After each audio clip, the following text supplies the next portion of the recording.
All right, so in terms of talking about hidden green jobs, we've spent a little bit of time talking about networking. So I want to mention a few additional things. So one is email lists. This may not seem, that Web 2.0-ish, it seems kind of basic, right? But at the same time, there are a number of email lists that you can subscribe to, many of them for free, that will actually have job postings sent to your email box, right? So whether or not some of these end up getting posted on job boards, or at least getting some of these pushed to you, in your email. So to give one example, this is posted by an email list by YNPN, the Young Nonprofits Professional Network. So they're at ynpn.org. So this is an email I got, just this week. Right? You'll see this is for a job, a program and event coordinator at the Social Enterprise Program at Columbia. Right? So again, to have this email actually sent to me, again, that's a tremendous help in terms of being able to uncover job opportunities. So a few additional things as we talk about the hidden green job market. So the next is recruiters. Obviously, we're going to have someone from a recruiting organization, Redfish, speaking with us very shortly. All right, so one thing to mention, a little bit like job boards, as we've seen, the number, as the green economy's grown, the number of job boards serving that industry, right, has grown. Same thing with recruiters, right? There's actually now a number of recruiters that specialize, whether it be clean tech, sustainability, green. Right, and going back to what we were discussing earlier around the hidden green job market, one of the reasons, right, around why the job may not be posted just on a regular old job board, right, might be because an organization, doesn't necessarily want to field, let's say, large numbers of resumes from a general posting, so they may retain a recruiter. All right, the recruiter would then actually screen candidates, present some key candidates to the company, really serving as that role, kind of screening out. Right, and so I can tell you in some of my work, I've actually had an opportunity to get a couple interviews, through recruiters as well. So that's something to keep in mind when you're thinking about the uncovering hidden jobs in the sector. So to give you a couple of illustrations, right? So one such recruiting organization is called Common Good Careers. Again, one thing you can do when you identify these recruiters is go to their website and see what positions they're currently working on trying to fill. If you think you're a good fit, obviously, contact them. Right, so another illustration. So this is somebody who works at Redfish, again, posting a job opportunity that they're serving as the recruiter for. And so just like job boards, I've tried to compile a list of a number of different recruiters that specialize or focus in, green, sustainability, clean tech, and so forth. Okay, so a couple last things here. We're discussing the hidden green job markets. The next are academic institutions. Right, so I've seen a number of different resources provided by academic institutions as it relates to green. And so one of the things that's interesting to me is that when it comes to job fairs, I've actually seen more green and environmental focused job fairs taking place at academic institutions more than in any other venue. So whether you should kind of go and make sure you're staying connected with your alma mater, or if you're in a particular city that doesn't have your alma mater anymore, perhaps establish some relationship with those institutions, potentially can be helpful to you. So to give some illustrations, right, so this is a Texas State University. They're going to have a natural resources job and internship fair later this month. Every year the Ivies get together for a large event. University of Minnesota is going to be having an environmental internship and career fair in 2013.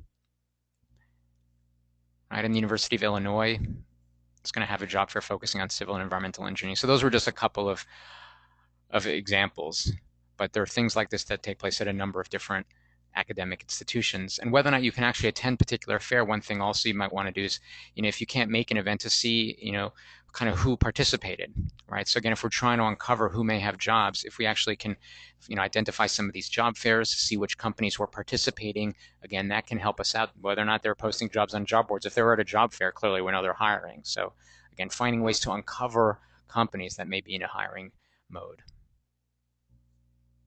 Okay, so that takes us through part two, which again we call the hidden green job market. So we really have one last section here, which is talking about future green jobs. And so in thinking about this, obviously don't have a crystal ball, but the idea here really is, if someone was asking me, where may jobs be tomorrow, where may green jobs be tomorrow, is provide a couple of specific tips for identifying that. And there's really two tips. So the first I have is follow the money, right? If you ask me, where are green jobs going to be in the future? One suggestion I'd say is if you can identify where the money is being invested today, there's at least a good shot that that's where there's going to be some more jobs tomorrow. And I think one thing to keep in mind is that some of these tips may actually help you find some additional jobs today as well, right? And so just want to focus on private sector investment. There still continues to be large amounts of money invested within the overall green and clean tech sector. So I'm going to take a look at some of those to give you an illustration. All right, so this is one company, Scientific Conservation Incorporated. So this was from last year, right? It's about $15 million. This was announced in January. I actually held a job fair last year in February of last year, and it turned out that this was one of the companies that participated. So again, if we can find out who's receiving, investments, again, potentially there's going to be jobs that follow that. So that's one example. Bring ourselves a little bit more current to this year, right? So in Q2 of this year, so this obviously the headline says that the clean tech investment fell.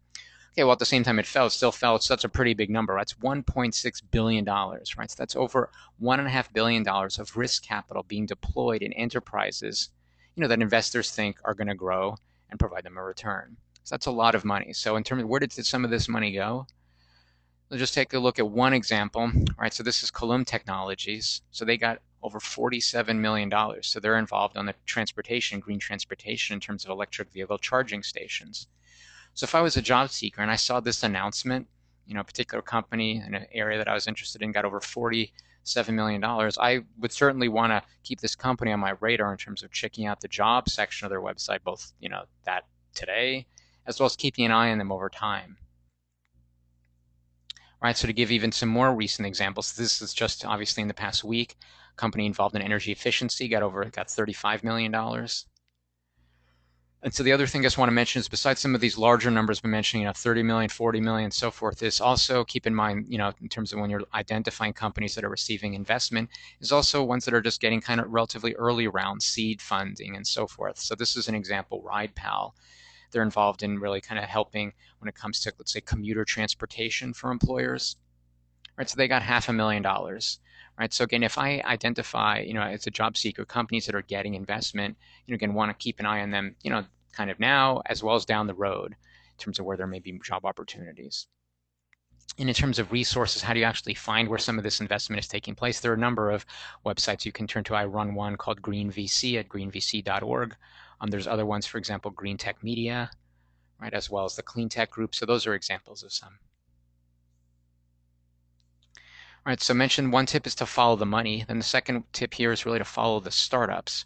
All right, so if you ask me, where are jobs going to be in the future in this space, I'd say if you can identify the startups, the new companies, the new businesses, if you can identify them today, that's where jobs may be, down the road. And you can use me as an example. A few years ago, I started Green Jobs Network. Over the life cycle of me having this business, I've hired folks. Didn't hire them first day I was starting, but over time, I did. Right, so in terms of how do you identify startups, there are a couple of specific tips to provide here. So the first is to identify green and social venture business plan competitions. So these take place both at business schools and other venues, right? People will submit business plan ideas, in certain cases early stage companies, and if they win, they'll potentially be getting, seed funding to actually get their idea off the ground. Right, so besides business plan competitions, there's also award, fellowships, incubators, accelerators. Really what all these have in common is that people are submitting either a plan or an early stage company and they're looking for kind of funding to help them get started or other support. Right, so there are a number of these programs such as Echoing Green, Green Start, and other ones. So we'll take a look at some examples. Right, so Echoing Green, they fund folks that are interested in starting really, social entrepreneurship organizations. I actually got funding from them a number of years ago. Every year they select, a good number of people. I think it's anywhere between more than 10, 20 organizations helping them get started. And with a number of these, I'll just give you a few other examples. Green Start is another example. They're relatively new, but they're helping get organizations off the ground. Clean Tech Open's another example. And so when looking at these, one thing I would suggest is not only looking at who, let's say, is the winning semifinalist, et cetera, this year, but also go back a couple of years, right? So if you think of, let's say a company, was a winner in one of these competitions or got an award, won a business plan competition a few years ago, potentially they're now in a place where they've grown and maybe in a stronger hiring position, right? So if you're looking for a job today, potentially going back a few years may be helpful. So as one illustration, here from the Clean Tech Open, Alphabet Energy, right? They were a finalist back in 2009, and now they actually have gotten over $15 million of funding, right? And if we go to their website today, we'll actually see a number of job opportunities, right? But they were a finalist back a few years ago in 2009.